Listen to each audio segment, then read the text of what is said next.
How y'all doing today? I couldn't get an audience, unfortunately, for this last speech, but I know it has to be done, so I'm going to go ahead and do it. There is an issue, and there's always been an issue with gatekeeping in the African American community.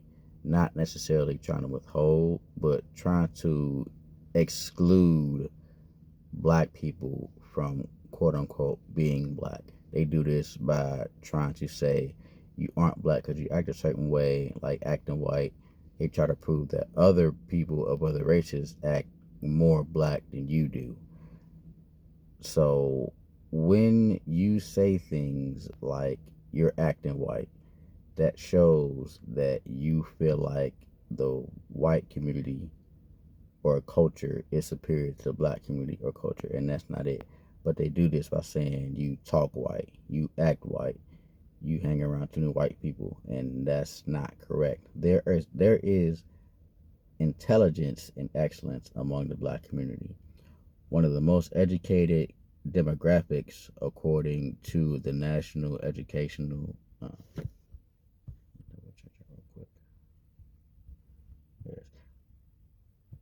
The National Center for Educational Statistics. I apologize. The most educated demographic is black women, African American women. Who was in second place? African American men. So, necessarily saying that black people are acting of a different race or ethnicity simply because they're eloquent, because they articulate, because they can hold a conversation without having to resort to using the N word or cussing every other word. It doesn't mean that they're a different race. It means that they're just a different type of black person. There are different type of black people, just like there are different type of white people. You don't have to necessarily fit within a black stereotype of eating chicken, eating watermelon, using the N word every other word, using the cuss word every other word, speaking incorrect or broken English. You can be intelligent. You can speak correctly. You can speak eloquently. You can articulate. You can eat different foods without having to feel like that your quote unquote black card is being taken from you simply because you don't fit inside of a stereotype. That's not fair to black people who may act different. There's some black folks who like anime. There's some black folks who like to read. There's some black folks who like to write poetry, novels, things like that. Personally, I dealt with it for a long time because in elementary school, I was one of the more intelligent kids. I was always told that I was acting white because I like to read a lot, because I would speak eloquently. There was an instance where I reminded the teacher that she didn't give us homework, and the rest of my classmates despised me for that. And it really made me feel ostracized from my other black classmates simply because I did something. Because I enjoyed school when I was a younger child. I enjoyed it. I loved it. I loved learning. I still love learning to this day. I loved it.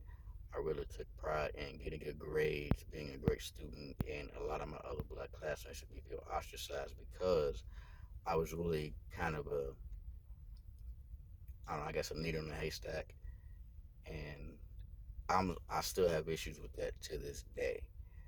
But I've kind of grown to learn to love to be the black person that I am from experience from other friends, from other family members who didn't make me feel that way and finally kind of made me feel okay with being a black person who listens to rock music, who listens to jazz music, who likes going to watch plays, things like that. Another way that the black community may ostracize its own people is by colorism. When I say colorism, I mean saying that this person isn't black because he may be biracial. I have biracial children, so that does kind of sting me a little bit because my children are half black and half white, and I know how people. And some of it is jokes, and I understand it's a joke, haha. But some of those people really feel that way and feel that biracial children aren't completely black.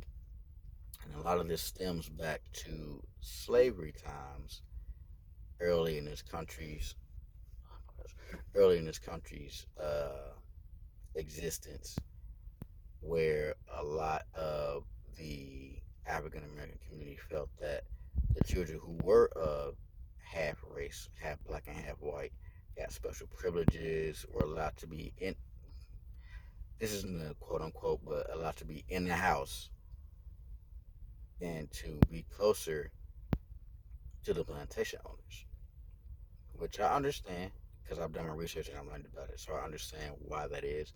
But we are past that time where we should feel like we're inferior to white people.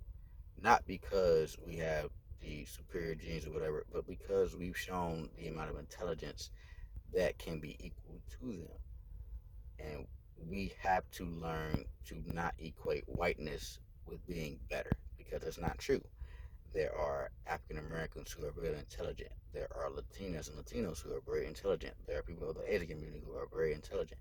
Like I said earlier, the most educated demographic up to up to master's degrees is African American women. What's after that? African American men. So what we got to do is we got to stop treating what people call half breeds as if they're not worthy of being black simply because they may have a parent of a different ethnicity or a different race, or they were born in a different community than a lot of black people were, instead of raised differently, so they may not have all the mannerisms of a black person who was raised by two black parents. We have to learn to embrace those people and allow them to learn the culture without them feeling like they're ostracized because they're missing part of the culture because of the parent that they may have been raised by or the community they may have been raised by. Another way to do it is another way that the black community ostracizes itself is by trying to tell you that a person of a different ethnicity or a different race may act more black than you do. Look, I'm black because I'm black. My mother's black, my father's black, my brothers are black, my uncles, my aunts, my grandmas, my grandpas, my great grandmas, my great grandpas, they're all black, they're all African American. That's what makes me black. Not listening to rap music, not eating a certain food, not acting a certain way, or being able to dance or do things like that. I personally cannot dance. Does it make me less black? No. I love to read. Does that make me less black? No. I'm black because of the color of my skin. That's all it is. I don't have to I don't have to be able to shuck and jive, or I don't have to be able to do the newest dances, or I don't have to be able to speak in broken English or use slang or use certain jargon in order to prove that I'm black. I should never have to prove that I'm black outside of my skin color. And that presents a lot of problems when it comes to young black children who may be different, who may get told that they act white, or who may get told that they're not black because of how they act, not because of their skin color. That's not fair to those kids, and we should really, as a black community, we should really, really work hard to include those children and show that they are different. Just like there's different shades of black, there's different types of black. This black person may like anime. This black person may like to play the piano. This black person may like to play the trumpet. That doesn't make them any less black than me or my brothers or my dad. So, as a black community, we have to learn that being white does not mean that people are better than black people. We have to stop using the phrase, you act white, you talk white, you listen to white music. Look, there's a lot of music that people deem white that was created by African Americans. Rock music, for example. Country music is another demographic that has black people in it. Rap music, of course, but rap music has white people in it. So if we reverse it, we can really talk about how white people have not invaded, but have may have worked their way into the rap community. And we should be happy and embrace that because that makes rap a more worldwide type of genre of music, and it's not just put into this box and said, okay, this is all you can be. No, there should be different types, just like there's different genres of music, just like there's different types of artists, whether it's painting, whether it's music, just like there's different, types of people.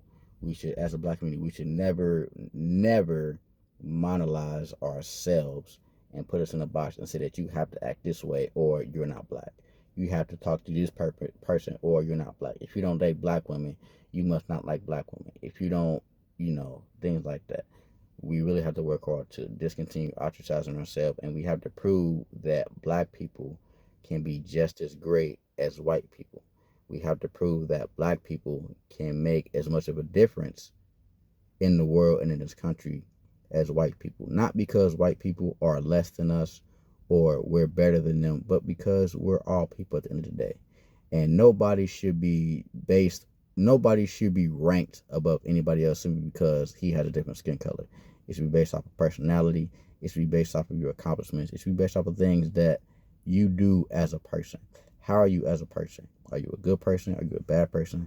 That shouldn't be judged. That shouldn't be determined simply because my skin is darker than yours, or your skin is darker than mine, or my parent may be a white mother or a white father. We should all look to judge people based off of how they act.